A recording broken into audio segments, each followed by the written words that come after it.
はいどうも皆さんご機嫌いかがですか？リクイヤギです。今回もめっちゃやばいスニーカーがやっと届いたので、早速レビューしていきたいと思います。購入したスニーカーがこちら。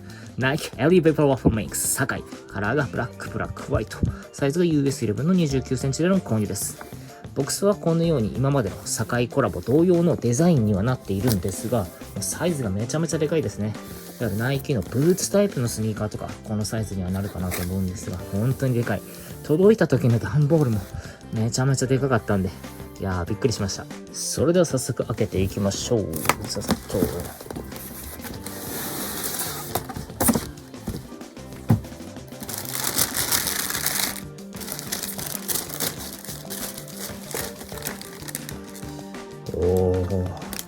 紙は二重になっていて、内側にはスポンジが貼り付けてあります。外側はいつも通りナイキ堺のロゴがプリントされたものになっています。ボックスの内側にはこのように YCM のステッカーとスポンジも貼り付けてあります。反対側です。はい、ということで肝心の中身がこちらなんですが、いや、デザインマジ最高ですね。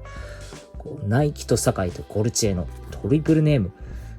もう最高ですね。このボリューム感とこの独創的なデザイン。いやー、マジでかっこいい。そして今回の一足なんですが、堺ゴルチェのコレクションの生放送の後にそのままゲリラでのプレオーダーということで、自分は SNS をチェックしていたら運よくその情報をゲットしてなんとか購入できてめっちゃ嬉しかったです。購入金額は込み込みで 29,254 円でした。はい、ということでまず2足並べてみました。こちらローカットのモデルで、こっちがハイカットになるんですが、一応デザインの差っていうのはこんな感じになっています。こうボリューム感も違いますし、やっぱデザインも全然違いますよね。いやー、この感じがなんて言うんでしょう、どっちもいいですね。いやー、ほんと変えてよかったわ。はい、ということでじっくり見ていきたいんですが、今回のスニーカーなんといってもこのブラックでまとめていながらも異なる素材を組み合わせたこの奥行き感。いやー、たまりませんよね。やっぱこのレイヤードっていう異なる素材を合わせて再構築するっていうこの感覚。いやー、もうスニーカーヘッズにとってはたまらない一足になっているんじゃないかと思います。それではじっくり見ていきましょう。アウトソールがブラック、ミッドソールはセイルカラーとホワイトの2層構造になっていて、かかとの方のミッドソールウェッジ、こちらがブラックになっています。で、こちらのミッドソール上側の方はここにラインがあるんですが、このラインがあってもどちらもホワイトカラーになっているということで、よりボリューミーなミッドソールのデザインになっているかと思います。で、アッパーの素材なんですが、このレザーの組み合わせがマジ最高なんですよね。この下側の方がスエードになっていて、上の方がヌバックになっているっていう、この切り返しがたまりませんね。ヌバックの触り心地がめちゃめちゃいい。で、こちらの方がレザーで、ベースボールステッチになっています。これがね、見た目はいいんですけど、ちょっと履き心地に難ありということで、そちらの方は後で話したいと思います。で、スーシュ。こちらがホワイトとブラックの組み合わせになってるんですが、ホワイトがほとんど見えないんですが、これデザイン的にすごいんですよね。最初目立たないなと思ったんですけど、このラインを見せたかったんですよね。いやー、このデザイナーのセンスには本当に脱帽です。素晴らしい。で、こちら素材感なんですが、ブラックの方はちょっと合皮っぽいかなと思います。こちらのアイスアイの部分と同じ素材になっていますね。で、ベース素材なんですが、このようにナイロン素材になっていて、レトロランニングらしい素材になっているかと思います。で、こちらの方にはちょっと D カンのような、D リングのようなデザインがラバーで施されていて、で、こちらの方はより毛足の長いアイステインになっていますね。カラーリングの差もちょっとあるので、このブラックの中でのグラデーション、こちらも非常に素晴らしいんじゃないかなというふうに思います。いいですね。で、この足首周りの方なんですよ。こちらはレザーになっていますね。これはありがたいですね。で、こちらの方はナイロン糸を使ってこのようにステッチになっています。これがこの部分と対比になっていて非常にいいかなというふうに思います。これが細かいんですよね。ナイロン糸。これも非常に手が込んでますよね。で、続いてこのヒールカウンター。ヒールカウンターもこのつま先同様にこの二重になっているんですが、外側の方がヌバック、内側の方がスエード素材になっています。上側の方にちょびっとはみ出してるのもなかなかユニークかなと思います。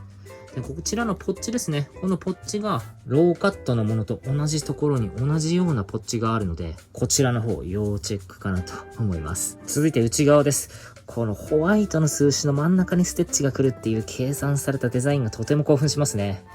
で、デザインじっくり見ていきたいんですが、このようになっていて、やはりこのステッチがめっちゃかっこいいよな。で、この深い表情でシルエットですね。やはりこの部分のくびれ、そうですね、足幅の太い方とかにはね、履きづらくなってしまうと思うんですが、デザイン的にはめちゃめちゃ美しい仕上がりになっているので、やはりめちゃめちゃ興奮しますし、やはりこのラインですよね。これがめっちゃかっこいいです。続いて正面からです。デザイン的にはこのオフセットされたアウトソールのこの飛び出しがとても独創的かなと思います。で、何よりこのボリューム感のあるシルエットながらかなり細身に仕上がっている。これがやっぱりかっこいいですよね。で、ぐぐぐっと。で、ちょっとナイキクオリティ発動しちゃいましたね。わかります？これ内側のこのヌバックのオーバーレイパーツが残念ながら左右別のものを使われているっていうような。いやー、自分こういうこと2回目なんですけどね、前回はダンクで同じようなことがあったんですが、まあ履き心地的には大丈夫だったんで、まあ自分だけのペーパーワッフルということで、そちらの方を楽しんでいきたいと思います。で、このように見ていきたいんですが、いいですね。シューレースの方は、ホワイトの方はコットンシューレース。で、ブラックの方はナイロンのリボンタイプのシューレースになっています。で、終端がこのようにナイロン製になっていて、このタントップの方にはナイキ堺でオレンジの数字。で、下側がこのように皆さん大好きな堺ナイキジャンプオールゴルチェトリプルネームです。素晴らしい。シューレースを外すとこのようになっていて、表側はこのようにステッチが入っていて、後ろ側には入ってないです。で、単裏にはどちらもディテールがなくて、切りっぱなし仕様になっていて、かなり薄いシューターになっています。どちらも同じ厚さですね。続いてかかとから見るとこのようになっていて、やはりデザインというかシルエット、めちゃめちゃ独創的ですね。近くから見るとこのようになっていて、ちょっと汚れが目立ってしまうのが残念かなと思います。こちらの部分、プラパーツになっていて、結構硬い素材感になってるんですよね。で、このようになっていて、このヒールタブがホワイトのレザーになっていて、二重構造になっています。で、こちらの方にはナイキ堺と、ちょっとマットな質感でプリントがしてあって、こちらヒールストラップがナイロン製になっていて、ちょっと長めなのが使いやすくていいかなというふうに思います。続いてアウトソールはブラックとラバーになっていて、こちらは前回のペーパーワッフルと同じデザインになっています。続いてライニングはこのようにブラックのちょっと粗めのジャージ素材になっています。先の方はメッシュになっています。で、クッション。足首周りのクッション、薄めのクッションが少し入っているかなと思います。ふかっとした感じは結構ありますね。で、インソールはこのようにホワイトにブルーのストライプが入ったデザインになっていて、ジャンプオールゴルチ、ナイキ堺という風にプリントがされています。で、ここからなんですが、問題ある部分、このスニーカーの問題ある部分をちょっと解説したいんですが、これ見てわかりますかね？この部分。ボコーってしてるんですよ。そう、このステッチの裏側の部分が結構ボリューミーになってるんですよね。これやばいですよね。こう本当に形とかラストとかは前回のペーパーワッフルと同じものに、このようにボコッとしたようなアレンジというか、もうなんて言うんでしょう、内処理がちょっとね、適当になっているっていうか、やっぱりハイブランドとかになってくると、この裏側の処理が丁寧になっていて、しっかり薄く仕上げてくれるんですけど、ナイキとかになってくるとね、この部分に厚みが出てくるのは少し仕方ないのかなというふうに思います。なので、かなりサイズアップした方がいいかなと思います。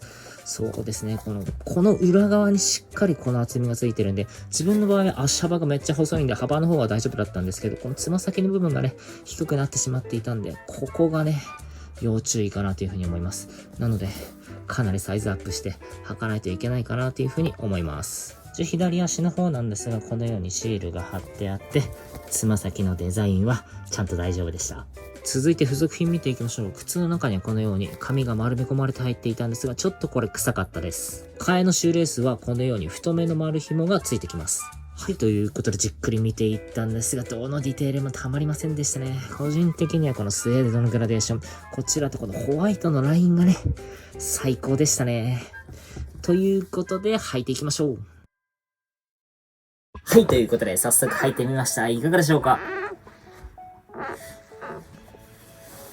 こんな感じなんですけど。いやー、めちゃかっこよすぎるわ。デザイン最高にクールですよね。このボリューミーでありながらこのシルエット、いやーもうほんと最高だな。いやもう最高ですね、雰囲気。いやもうこれからの時期ガンガン履けるっていうこの仕様、いやーめっちゃいいな。メッシュと違ってね、このカラーリングを冬でも履けるようになったっていうのが本当に嬉しいと思います。はい、ということで続いてこんな感じです。いかがでしょうか。いやーいいですね。先ほどとは打って変わってシューレースの方緩めにかなりルーズな感じで結んでいます。この感じもめちゃめちゃいいですね。いやーいいなー。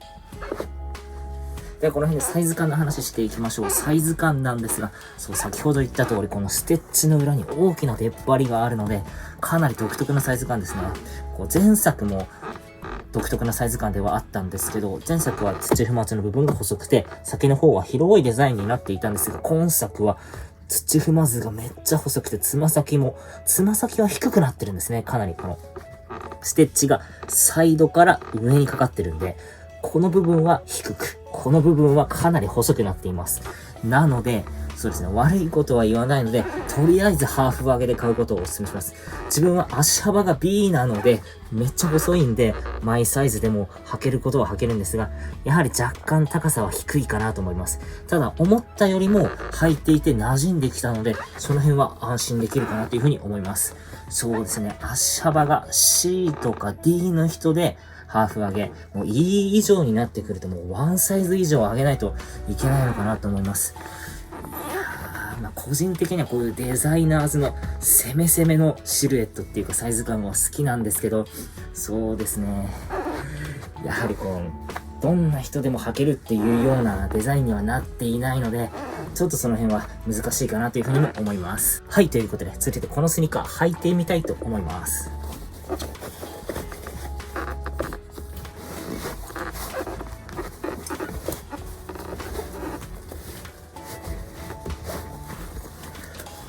こうやってね、靴べらを使って履くと、スッと履けるんでね、ストレスなく。ぜひ皆さんも、こうやってね、靴べらを使って履いてあげると、こうやって毎日脱ぎ履きしやすいと思うんで、このスニーカーの出番が増えること間違いなしだと思うんで、ちょっとこの最初のファーストインプレッションで、うわ、めっちゃ履きにくいんじゃないかとかって思うかもしれないんですけど、こうやって履いてみると、意外と履きやすいじゃんっていう風になると思うので、ぜひおすすめです。はい、ということで、続いてこんな感じです。いかがでしょうか。シューレースの方、ブラックの丸紐の方に変えてみました。ロープレースっていうんですかね。